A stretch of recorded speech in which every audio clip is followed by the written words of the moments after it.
बिहार की राजनीतिक गलियारों में सीट समीकरण लगातार टहल रहा है। हर किसी के जुबान पे सीटों का फॉर्मूला बैठा हुआ है कि आखिर कब एनडीए और महागठबंधन अपने सीटों का ऐलान करती है।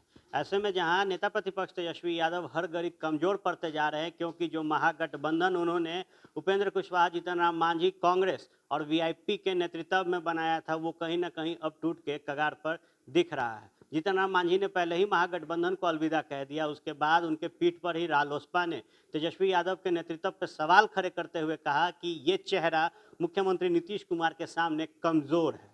लेकिन अब जहां बैकफुट पर थे तेजस्वी यादव, वहीं तेजस्वी यादव को मजबूती देने के लिए विकासशील इंसान पार्टी आगे आई है। विकासशील इंसान पार्टी के राष्ट्रीय प्रवक्ता राजीव मिश्रा ने साफ तौर पर कहा है कि कांग्रेस को अपने महत्वाकांक्षाओं को दूर रखना चाहिए। उन्होंने साफ तौर पे कहा कि कांग्रेस जिस तरीके से इच्छा जता रही है ज़्यादा सीटों पर चुनाव लड़ने की, इस इच्छा को उन्हें दबाकर रखना चाहिए और तेजस्वी यादव के नेतृत्व में महागठबंधन के सरकार बनाने में मदद करनी चाहिए।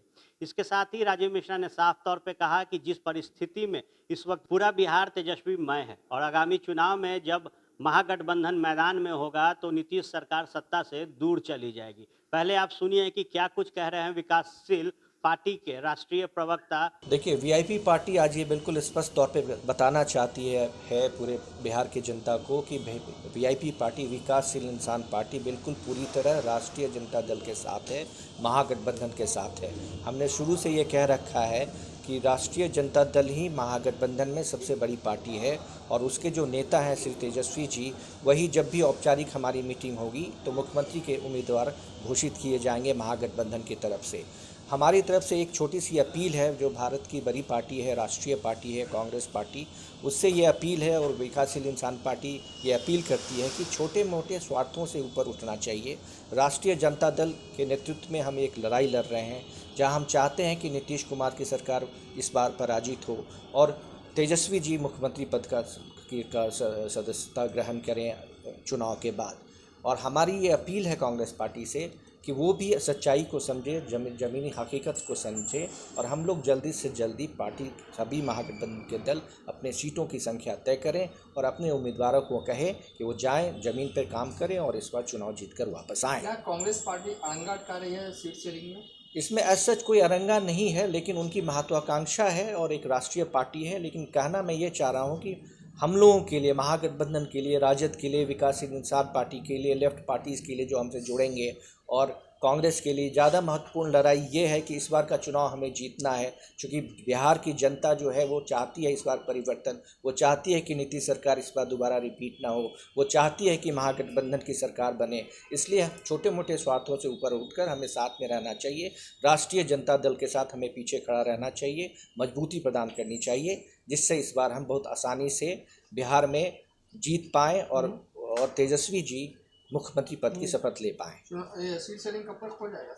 अभी इस पे बात चल रही है, काफ़ी तेज़ी से बात चल रही है। हम लोगों ने नज़र रख रखा है, दूसरे गठबंधन पे भी नज़र रख रखा है, क्योंकि उधर से भी जो न्यूज़ आ रही है, जो समाचार आ रहे हैं, जहाँ लोजपा की बातें आ रही हैं, उसमें भी बहुत तरह का खटपट है।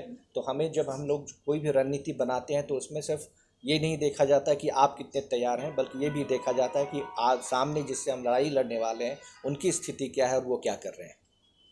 क्या चिराग पासवान का वेट कर रहे हैं?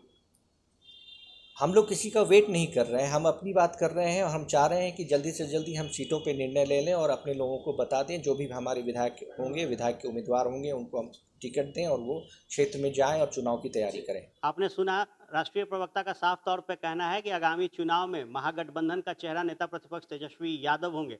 इसके साथ ही उन्होंने कहा कि कैसे भी परिस्थिति हो, वीआईपी हर वक्त तेजस्वी यादव के साथ खड़ी है।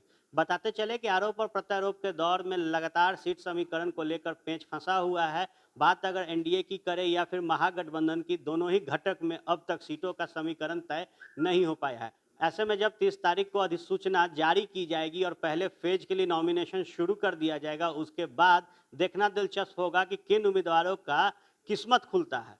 इससे पहले जो राजनीति है बिहार की, उसमें सीट समीकरण पर पूरा मामला अटका हुआ है और यही कारण है कि कहीं ना कहीं कांग्रेस नाराज नजर आ रही है। बने रहे आप फर्स्ट बिहार झारखंड के साथ। धन्यवाद।